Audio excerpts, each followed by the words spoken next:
What's good, YouTube? It's your boy Show with another video, and today I'm doing another and most anticipated game of 2024. I've already talked about Metaphor Refantasio, which is a brilliant JRPG that's supposed to be coming out around fall of next year, or this year actually. I forgot what time zone I'm in right now.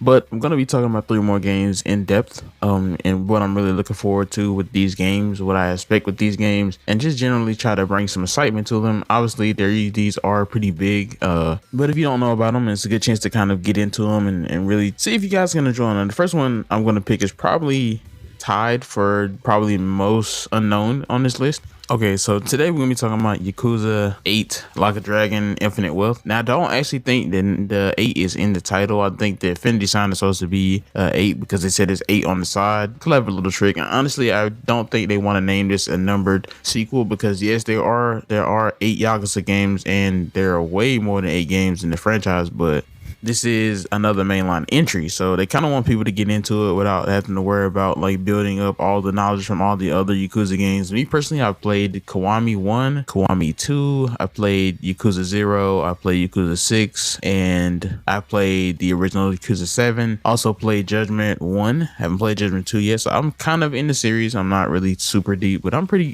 good with the series right now. I know pretty much all of the backstories and the history. Now, Yakuza's been doing a good thing these last couple of games. You know, the games have been amazing. They've been great to play, and you know, the combat has always been a fun thing. Now this one is a little bit different because this series is turn-based, so they pretty much went ahead and stated that Judgment is going to be their version of their older combat in terms of like the action-y combat itself, like the straight pure action game. So if you want to play something like that, go play Judgment. This one is such a unique turn on the Yakuza franchise though, because this one is turn-based like the previous entry, Yakuza 7. That in itself makes it one of my favorite games. Turn-based is one of my favorite formats, and even though I did like the old combat and I think it's really fun, I think this new twist on everything is a way to breathe fresh life with an old concept. Now, this game is anticipated, man, and supposed to be set to come out January 26th, so this is very soon. That's actually this month, so I'll be on the lookout for that. This serves as the next mainline installment, so it is Yakuza 8. It is a mainline franchise series, and like I said before, they probably changed it so that people can get into the series without having to see 8 games. Like Final Fantasy is a lot of games, and people see that and they get intimidated, so they probably won't try it, you know.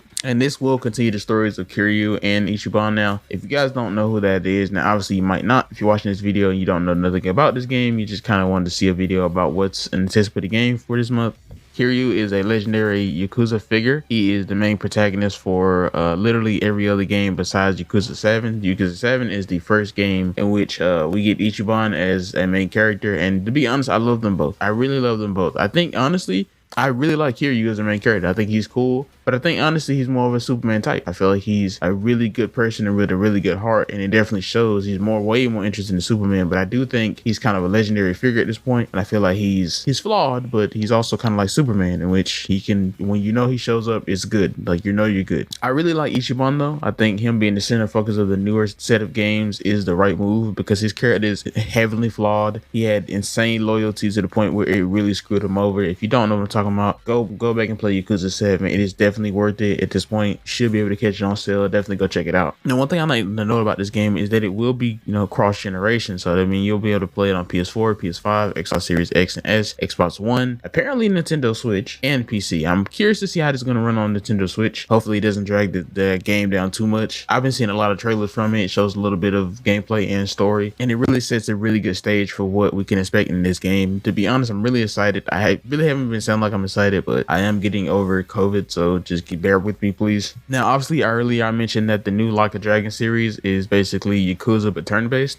This is not your basic beat 'em up anymore, you know what I'm saying? This is a little bit of strategy involved, and the way that they do it is such a weird departure, but it works so well. Now, something is different about this game. Now, like I said before, it does follow Kiryu. It also follows Ichiban, and both characters are playable in this game, which is really cool. This actually takes Ichiban to embark on a journey seemingly in Hawaii, and this is a first for the series because this franchise mainly takes place in Yokohama or Tokyo. So this in itself is kind of a nice departure. We're not in that region at all. We are in Hawaii. We're getting a different feel of the game. Now, that in itself is cool because, you know, playing a lot of the other Yakuza games, you get kind of tired of playing in the one location. It all seems the same. It all seems to blur together after a while, and it really just seems to kind of muddle together. So I'm really glad that we're getting different locales. We're getting different surroundings this time around. We're going to go to Hawaii. It's going to be, you know, island of paradise here. I'm quite excited to see what they can do with it, because honestly, when they was in Yokohama or they was in Tokyo, the city looked nice. The city was kind of vibrant. Yakuza has always been a franchise that has like 1,000 mini games. Like, it's so much stuff to do crammed in the little city, you know what I'm saying? So it's always been a favorite of mine. Obviously, like I said, this will be basically on all consoles, so I don't think they will include anything that would be too extensive for something like a PS4 or Switch or console or whatever, and that in itself could be a little bit disappointing, because I don't want to leave out, you know, older gen systems, but when dealing with like big games like this, you just kind of want them to put their all, and you know they really can't, because other systems can hold them back. They can't handle certain upgrades to the series.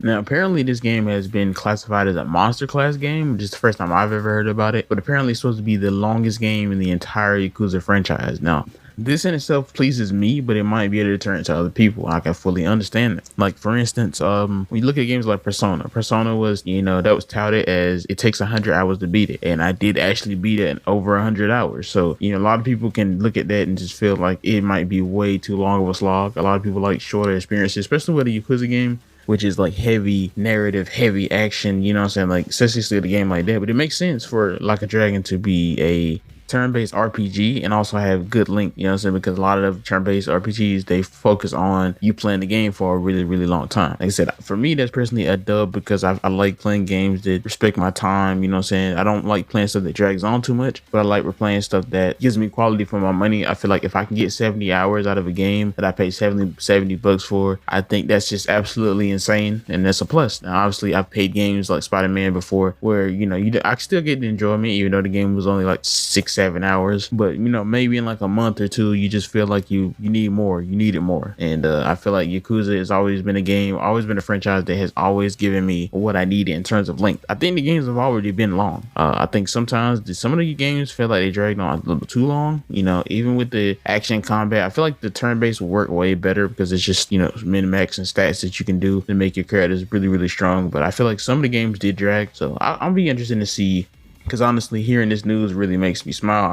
I'm glad it's going to be a longer game. I'm really excited to see what they got for me. They did say that whoever bought the Like a Dragon Gaiden will gain access for a demo for Like a Dragon Infinite Wealth. And if you don't know what Gaiden is, Gaiden was a kind of game that takes place before Infinite Wealth. It shows a little bit of Kiryu, and you know, I won't really spoil many events that happen in the Yakuza franchise, because we can actually play this game from 7 up, you know. So I have played it. We'll be showing I won't be showing any gameplay of that. I have played it and everything. I enjoyed it, but whenever that demo is out, if it's not already out, I will definitely be doing that. I'll be showing some gameplay from that. And just one more thing, I've already clarified in the video, but I want to say it one more time. This is Yakuza 8. They only calling it Infinite Wealth because that's what its title is in the West. It's Yakuza, excuse me. It's Yakuza 8 Like a Dragon Infinite Wealth. That's the full name. I, for one, am very excited to see what we can do with this franchise in the future. I love the location change. Hopefully they keep this as a thing. It'll be interesting to see how Ichiban ended up in Hawaii. Obviously, we know that he's on a quest to find probably a relative. Other than that, it should be a fun and wacky adventure. I'm really looking forward to it. And thanks for watching, guys. Let me know if you're really excited about this game or not. And I'll see you guys.